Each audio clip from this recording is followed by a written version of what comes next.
We're in the Rollo Insurance studio and want to go right out to the 12th Man Technology video hotline right now because it's time for our monthly check-in with the Association of Former Students and Vice President Catherine Greenwade. It's time for Around the Association. Catherine, how you doing? Welcome back. I'm doing great. How are you, Gabe? Doing well.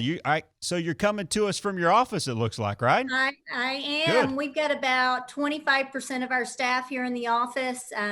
Most are working from home through the month of July, but we are fully here and available to everybody. Well, I hope you guys are hanging in there pretty well. We're trying to make it happen, keep the content rolling. And you guys are doing well on content too, Catherine, because 2020 has brought about so many challenges amidst the pandemic and the racial and social unrest and everything else, not just on this campus, but all across the country.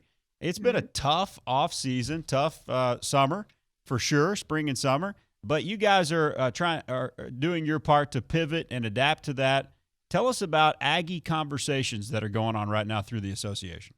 Well, Gabe, you're exactly right. It's been certainly an unusual year, and throughout this, some important issues have been raised and have come to the forefront that need to be discussed and talked about. And Ken Robinson, class of '93, is one of our board members, a great guy. And Ken had this idea to have what we call Aggie conversations. And if you've watched Emmanuel Acho with his uncomfortable conversations with a black man, it's similar to that. Mm-hmm. And what Ken does is each week he gathers 3 guests, 3 former students, and it's a chance with some structured questions for them to share perspective. And we've had up to 100 people on these calls, and it's just a great opportunity to hear a perspective other than your own that you might not have considered before. And one of the great byproducts for me of this is, while I have known many of the guests, I've been introduced to some outstanding Aggies through this that we would all be proud to be associated with and know that are representing our university. So we invite former students, current students to join us. You can find out more about it at tx.ag/Aggie conversations. You can just listen in. If you want to go and after the fact, just listen to the conversations and not actually participate in the call, you can do that. But it's just a great way to hear a different perspective. And I think often as people, we are so busy trying to share our own opinion that we don't take the time to hear someone else's opinion and perspective. And I think that's so vitally important right now. Are these done through Zoom, Catherine? Are they done on video conferencing that way? Is that how it works? It is. We're using Zoom for this, and it's a structured format. The first hour is kind of scripted with questions and answers, and then the second hour, if folks want to stay on for that second hour, is more for an open question and answer time. And during that second hour, a lot of great conversation has happened, and a lot of relationships have been made that I think are very important for understanding. Very cool. tx.ag/Aggie conversations. Please go and check that out. You can watch archived segments and gear up for the next one coming up too very, very soon. Excellent. Great stuff, Catherine.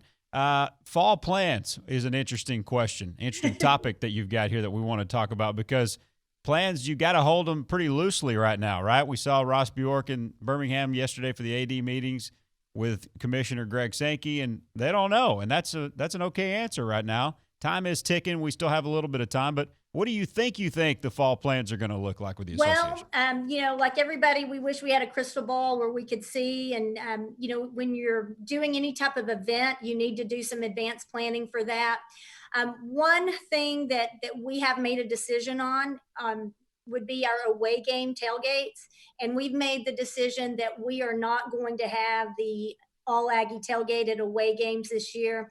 We've at some of the larger games attracted up to 1,000 people at these, and in 2020, that's just not a good idea to be having large gatherings like that. So we've made the decision to pause those for 2020 with the hopes that the 2021 season will be back to more of a normal situation where we can resume those, because that's always a great time when the team is on the road to get together and do that. We're also looking at Ring Day. We're going to have our largest September Ring Day, not the largest Ring Day ever, but the largest September Ring Day. 4,800 students just wrapped up their orders. So we're looking at how we do that in September in a way that's safe, in a way that works within the guidelines. It could range. We know we most likely won't have a single ring day like we traditionally do.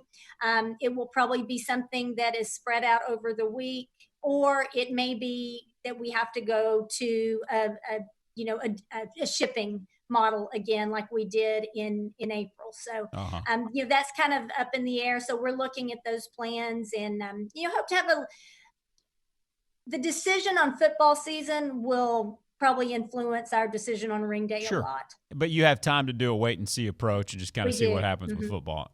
Just like you and everybody in this community and the other 130 communities, we're all kind of at the behest of what happens with the powers that be with football. It's too impactful to what we do.